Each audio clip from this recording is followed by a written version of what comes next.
1995 yılında ABD'nin Kansas eyaleti, önceden planlanmış bir suçu işleyen bir suçlunun eylemlerini doğruyu yanlıştan ayırt edememesine neden olan zihinsel bir bozukluğa bağlayamayacağını belirten bir yasa çıkardı. Bu yasa neredeyse her suçlunun mahkemeye çıkarıldığında eylemlerini kontrol edemediğini ya da zihinsel bir bozukluk nedeniyle sonuçlarının farkına varamadığını iddia ederek cezadan kaçınmaya çalışması nedeniyle çıkarılmıştır. Bir zamanların mutlu ve büyük Keller ailesinin reisi, işlediği vahşetin sorumluluğundan kaçmak için deliliği bir savunma olarak kullanmaya çalıştı. Ancak akli dengesinin yerinde olduğuna karar verildi.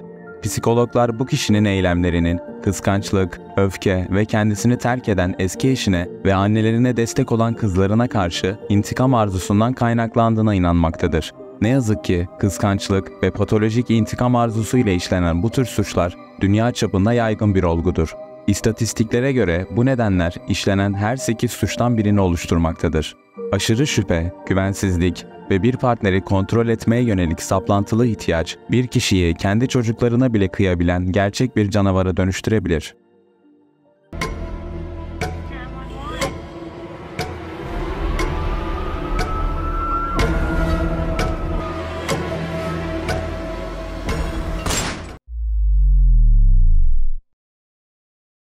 James Craig Keller, 1963 yılında Weatherford, Texas'ta doğdu.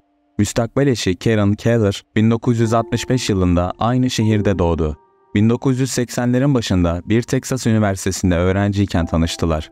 Craig, mühendislik bölümünden mezun oluyordu. Karen ise beşeri bilimler bölümünde 1. sınıftaydı.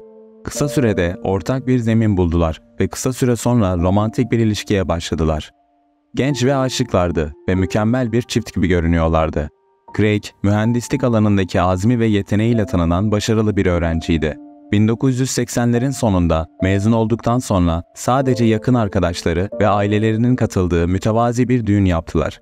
İlk çocukları Emily 1991'de, Lauren ise 1993'te dünyaya geldi. Weatherford'da rahat bir evde yaşıyorlardı ve yerel standartlara göre oldukça iyi durumdaydılar. 1999 yılında Karen 3. çocuğuna hamileyken Craig, Weatherford'daki büyük bir kamu hizmeti şirketinden kazançlı bir iş teklifi aldı. Terfisi, çok sevdiği oğulları Sean'ın doğumuyla aynı zamana denk geldi. Daha yüksek bir gelire sahip olan Craig, şehrin en prestijli semtinde güvenilir, geniş bir ev ve bir aile arabası satın aldı. Karen evde çocuklarla kaldı ve Craig evin geçimini sağlayan kişi oldu. Dışarıdan bakıldığında aile mükemmel görünüyordu. Kızları Emily ve Lauren sporda ve müzikte yetenekliydi. Sık sık ses yarışmalarına ve yerel etkinliklere katılıyorlardı. Emily okulda çok başarılı olmuş ve prestijli bir eczacılık fakültesine gitmişti. Mükemmel bir öğrenci olan Lauren ise müzik alanında kariyer yapmak için konservatuvara gitmeyi hayal ediyordu. Sean, dışa dönük, nazik ve meraklı bir çocuktu. Numismatikle ilgileniyor ve bir arkeolog olmayı hedefliyordu. Anne babasına ve kız kardeşlerine çok yakındı. Ancak mükemmellik görüntüsünün ardında aile üyelerinin sakladığı pek çok sorun vardı. Karen, 2007 yılında küçük kız kardeşi Linda'ya sinir krizinin eşiğinde olduğunu itiraf etti. Craig'in yıllardır kendisini kontrol edip izlediğinden ve bu kontrolün giderek arttığından yakınıyordu. Craig, tüm harcamaların tam bir muhasebesini talep etti. Sadece büyük alımların değil, günlük ev harcamalarının da. Karen, ona süpermarket fişlerini, banka işlem dokümanlarını ve o işteyken her gün nerede olduğunu bildirdi. Tüm Keller ailesi, Craig tarafından belirlenen katı bir programa göre yaşıyordu. İşten döndüğünde karısı ve çocukları onu karşılamak için evde olmak zorundaydı. Belirli saatlerde yatıyor, uyanıyor ve yemek yiyorlardı. Hatta çift arasındaki yakınlaşma bile planlanmıştı.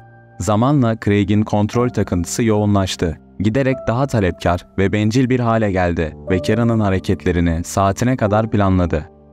Karen kendini köleleştirilmiş hissediyordu. Hiç boş zamanı yoktu. Sadece görev ve sorumlulukları vardı. Kocasının kontrolünü gevşeteceğini ve eski hayatlarına geri dönebileceklerini umarak onun tüm taleplerini yerine getirmeye çalıştı. Ancak Craig kontrolünden hoşlanıyor gibiydi ve değişmeye hiç niyeti yoktu. Linda, kız kardeşinin itiraflarından son derece rahatsız olmuştu. Herkes gibi o da Craig'i mükemmel bir koca ve aile babası olarak görmüştü. Ama Craig'in aile içi bir zorba olduğu ortaya çıkmıştı. Ancak Karen ailesini yok etmek istemiyordu. Ayrıca kendisi ve çocukları mali açıdan Craig'e bağımlıydı. Bu nedenle Karen kendisine istikrarlı bir gelir sağlayacak bir iş bulmaya karar verdi. Karen, ilerlemiş yaşına ve 3 çocuğuna rağmen fiziksel olarak çok formdaydı. Her zaman iyi beslenme ilkelerine bağlı kaldı. Periyodik olarak diyetleri takip etti. Kendine baktı ve her gün koşuya çıktı. Kocasından gizlice yerel bir fitness kulübüne kaydoldu ve burada her gün birkaç saat çalışmaya başladı. Bu onun stres atma, dikkatini dağıtma ve düşüncelerini düzene sokma yoluydu. Craig işteyken spor salonuna gidiyor ve onun çalıştığını fark etmiyordu. Çok geçmeden spor kulübünün yönetimi bu çekici, formda ve çalışkan kadını fark etti. Karen'a deneme süresi ve resmi bir iş sözleşmesi imkanı ile fitness eğitmeni olarak kendini denemesi teklif edildi. Eski ev hanımı böyle bir fırsatı hayal bile edemezdi. Çünkü artık sevdiği şeyi yapmaya devam edebilecek ve hatta bunun için makul bir ücret alabilecekti. Sonunda Craig, karısının spor salonuna gittiğini öğrendi. Karen bir skandal çıkmasını ve kocasının gitmesini yasaklamasını bekliyordu. Ama şaşırtıcı bir şekilde kocası sakin bir tepki verdi. Hatta karısının yapacak bir iş bulmuş olmasından ve artık kendi parasını kazanıyor olmasından memnun görünüyordu. Tek şartı o geldiğinde evde olması, yemek pişirmesi ve planladıkları samimi hayatı bozmamasıydı. Karen bu koşulları kabul edilebilir buluyordu. Çünkü artık hareket özgürlüğüne ve harcadığı her kuruşu kocasına haklı göstermek zorunda kalmadan kendi ihtiyaçlarını karşılama yeteneğine sahipti. Kısa süre sonra fitness kulübüne Sonny Rice adında yeni bir eğitmen katıldı. Karen ve Sonny kısa sürede kaynaştı ve arkadaş oldular. Uzun yıllardır evde oturan bir anne olan ve aile dışından insanlarla sosyalleşemeyen Karen için Sonny güvenilir bir sırdaş oldu. Kadınlar her gün iş yerinde birlikte vakit geçiriyor, bazen yürüyüşe çıkıyor ve samimi sohbetler ediyorlardı. Arkadaşlıklarının daha da ileriye gitmesi uzun sürmedi. Doğal olarak duygularını ve ilişkilerini herkesten sakladılar. Ancak zamanla Karen, kocasına her şeyi itiraf etmesi gerektiğine karar verdi. Aylarca bu konuşmaya hazırlandı. Doğru kelimeleri bulmaya çalıştı. Nasıl başlayacağını ve sonuçlarının ne olabileceğini bilmiyordu. Sonunda Craig'e açıldı. Craig, karısının bu açıklaması karşısında oldukça şaşırmış olsa da oldukça sakin bir tepki verdi ve olay çıkarmadı. Ancak ertesi gün Craig, karısının Sonny ile olan ilişkisini ancak kendisinin de onlara katılması şartıyla kabul edeceğini söyledi. Karen, kocasının teklifi karşısında şok olmuş ve nasıl tepki vereceğini bilememişti. Yine de Craig inisiyatifi ele aldı ve Sonny'ye kur yapmaya, ona çiçekler ve küçük hediyeler göndermeye başladı. Bunu özel hayatını renklendirmek ve Karen'la olan evliliğine tutku ve yeni heyecanlar katmak için bir fırsat olarak görüyor gibiydi. Kadınlar ilk başta Craig'in teklifini kabul ettiler. Ancak kısa süre sonra bunun Craig için bir egemenlik oyunu olduğunu anladılar. Aralarındaki tuhaf aşk üçgeni uzun sürmedi ve Craig ilişkilerinde hoş karşılanmadığını anladı. Kendini aşağılanmış hisseden Craig, Karen'dan ilişkiyi derhal bitirmesini talep etti. Ancak Karen gerçekten aşık olduğu Sonny ile çıkmaya devam etti. Yaklaşık 20 yıllık evliliğin ardından Karen yeni bir ilişki, başka bir eyalete taşınma ve gizli buluşmalar için kocasını terk etmeye hazır görünüyordu. Aylar süren skandallar, yüzleşmeler ve acı verici tartışmalardan sonra Craig, ailesini kurtarmak için en iyi çözümün başka bir eyalete taşınmak olduğuna karar verdi. Yeni bir iş aramaya başladı. Özgeçmişlerini şirketlere gönderdi ve kısa süre sonra Kansas'a komşu bir şehir olan Columbia, Missouri'de büyük bir şirkette su müdürü olarak bir pozisyon buldu. Craig, karısının başka bir eyalete taşınmasının Sonny ile olan ilişkisini sona erdireceğine ve aile hayatlarının normale döneceğine inanıyordu.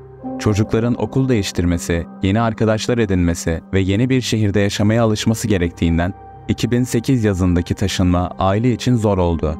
Ailenin hali vakti yerinde olmasına rağmen Craig'in maaşı ve yeni pozisyonu Weatherford'da kazandığının neredeyse 2 katıydı. Ancak daha fazla sorumluluk ve daha fazla iş saatiyle Craig safça Sonny'yi karısının hayatından tamamen çıkardığını düşündü. Ama yanılıyordu. Karen ve Sonny düzenli olarak iletişim kurmaya, telefonlaşmaya, mesajlaşmaya ve gizlice buluşmaya devam ettiler. Yolun yarısında buluşmak üzere arabayla yola çıkıyor ve eve dönmeden önce yol kenarındaki bir otelde birkaç saat geçiriyorlardı. O zamana kadar Karen, evliliğinin sonunun geldiğini, kocasını artık sevmediğini ve boşanmanın sadece bir zaman meselesi olduğunu biliyordu. Bu gizli buluşmalar Aralık 2008'e kadar devam etti. Yılbaşı gecesi Keller ailesi, aile ve arkadaşlarını ziyaret etmek üzere memleketlerine döndü. Bu partide Sonny de vardı. Karen ve Sonny ilk başta gösterişsiz davrandılar, sadece selamlaştılar. Ancak parti ilerledikçe ve alkolün de etkisiyle sosyal normları unutmuş gibi görünüyorlardı. Sevgililer ayrılmaz bir ikili olmuş, el ele tutuşmuş, hasret dolu bakışlar atmış ve hatta bazı konuklar onları öpüşürken yakalamıştı. Craig sadece kızgın değil, öfkeliydi de. Karen, düzinelerce eski oda arkadaşı ve iş arkadaşının önünde ona hakaret etmiş ve küçük düşürmüş, ilişkisini herkese duyurmuştu. Craig partide olay çıkardı. Karısına ve Sonny'e sözlü saldırıda bulundu. Öfkeli Craig, Karen'ı zorla partiden uzaklaştırdı. Eve dönerken kontrolünü kaybetti. Onu omuzlarından yakaladı ve öyle bir kuvvetle sarstı ki elbisesi yırtıldı. Daha sonra Karen'a tokat atarak tökezlemesine ve düşerek başını sert bir şekilde çarpmasına neden olmuştu.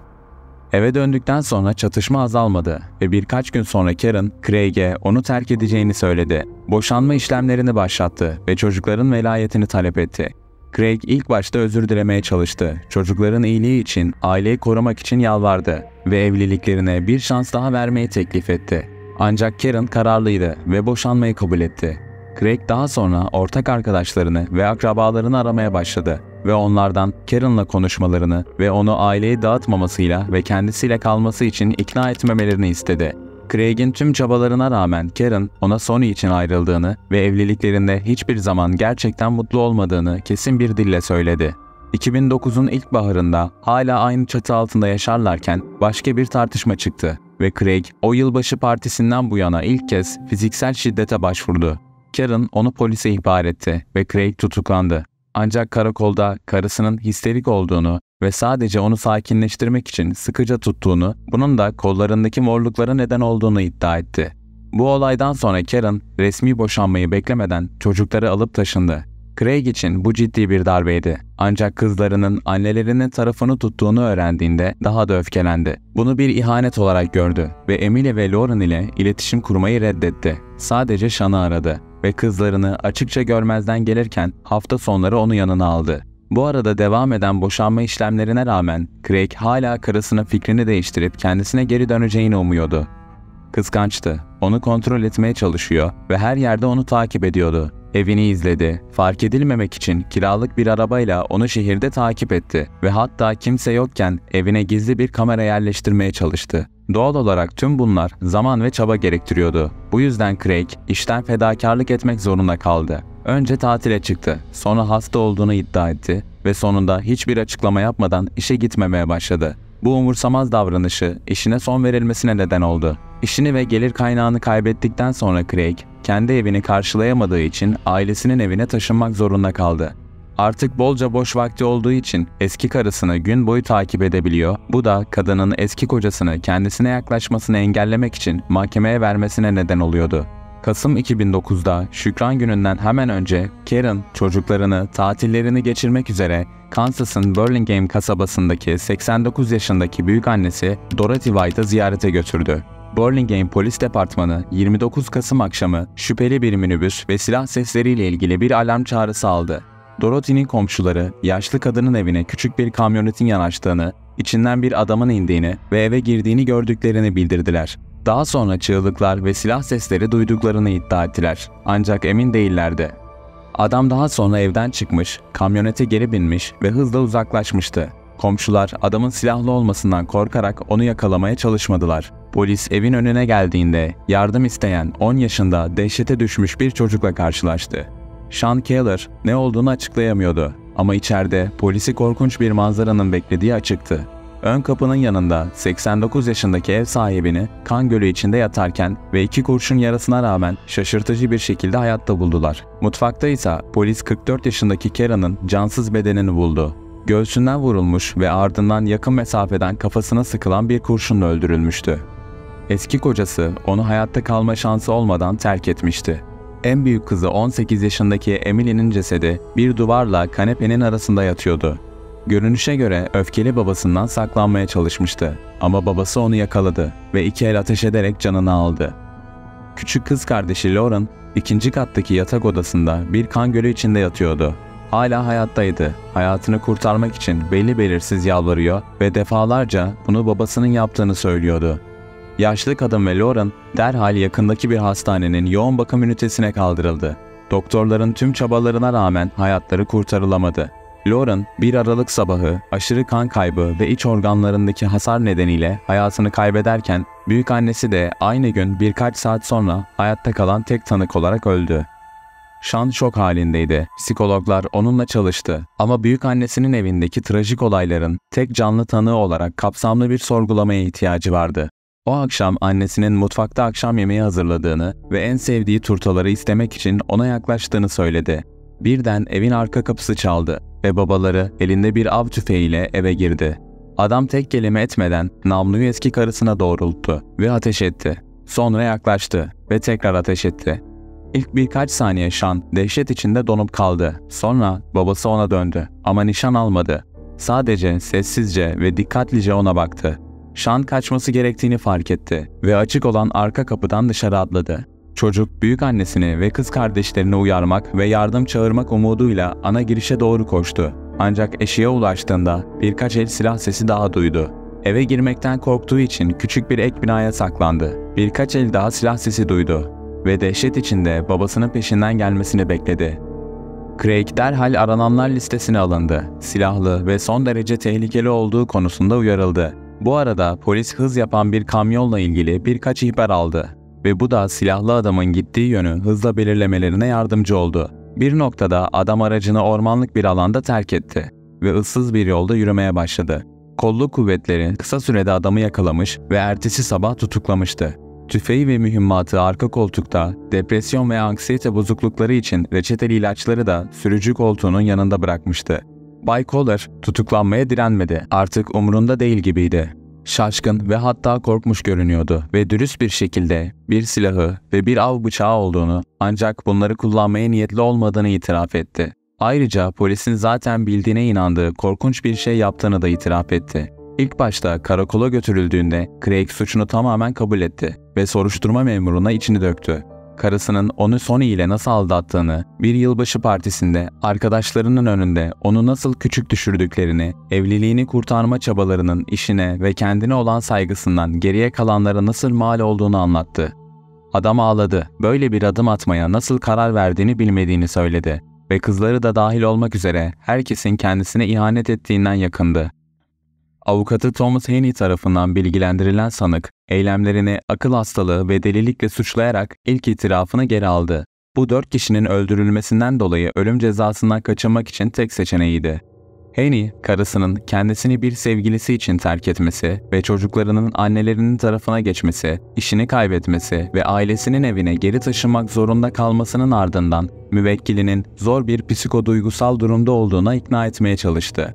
Avukat tüm bu faktörlerin çöküşe katkıda bulunduğunu ve Bay Keller'ın ne yaptığının farkında olmadan delirmiş haldeyken suçu işlediğini söyledi. 1995'ten önce suçluların deliliklerini ileri sürerek hafifletilmelerine izin veren bir yasa vardı. Ancak suçun işlendiği ve davanın görüldüğü Kansas'ta bu yasa yürürlülükten kaldırılmıştı. Dahası savcılık Craig'in eylemlerinde delilik, akıl hastalığı ya da etkin hal kanıtı bulamamıştır. Sadece soğukkanlı bir hesaplaşma söz konusuydu. Önceden silah ve mühimmat satın almış, tüm ailesinin orada olduğunu bilerek Dorothy White'ın evine gitmiştir. Her kurbanı 2 kez vurmuş ve hayatta kalma şansı bırakmamıştır. Ancak oğlu Sean'ı kasten bağışlayarak onun kaçmasına izin vermişti. Ağustos 2011'de Craig tüm suçlardan suçlu bulundu ve idama mahkum edildi. O sırada 12 yaşında olan Sean son duruşmada ifade verdi. Geriye kalan tek yakın akrabası olduğu için babasının ölmesini istemediğini söyledi. Craig ve avukatlarının sayısız temiz başvurusuna rağmen karar değişmedi. Bugün itibariyle Bay Keller hala cezaevinde ve davanın yeniden görülmesi ve ölüm cezasının bozulması için mücadele etmeye devam ediyor. Sean'a gelince annesi ve kız kardeşlerinin ölümünden sonra resmi olarak anneannesi tarafından himaye altına alındı. Bu tarz videoların devamı için düşüncelerinizi yorumlar kısmında benimle paylaşmayı unutmayın.